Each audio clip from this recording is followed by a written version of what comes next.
फिलावा सगरो तुह से बतैले रही हो। प्यार के तना तोहे दिल से करीले जतैले रही हो। अरे दिलवा के फिलावा सगरो तुह से बतैले रही हो। प्यार के तना तोहे दिल से करीले जतैले रही हो। खेललू सब खेला या छोड़ के अकेला न अब कोनो ठगी है सो।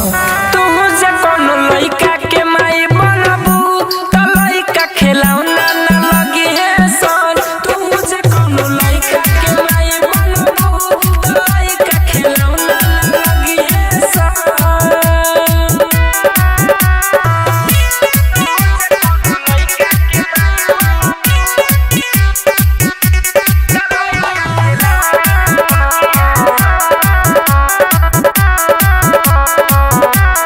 प्यार करे के तू ही सब सिखैलू।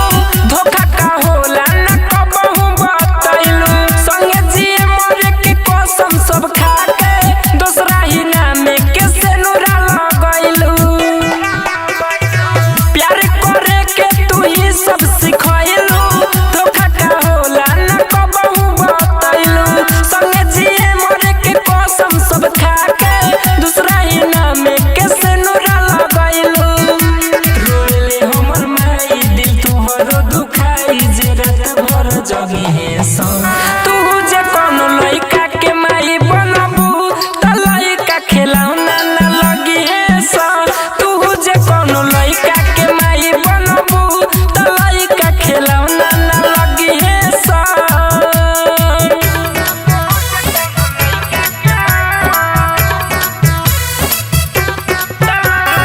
Music by Sujit Sagar.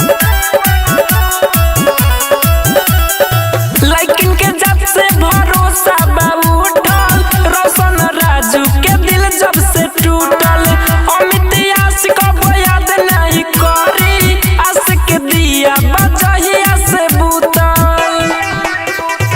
लइकिन के जब से भरोसा बा उठल। रामपुर विश्वरत्नेश के दिल जब से टूटल। अमित आशिक अब याद नहीं करी। आस के दिया बजहिया से बूतल। सुनी हो प्यार के नमवा कइलू बदनामवा। आशिक दूर भगी है सो। तू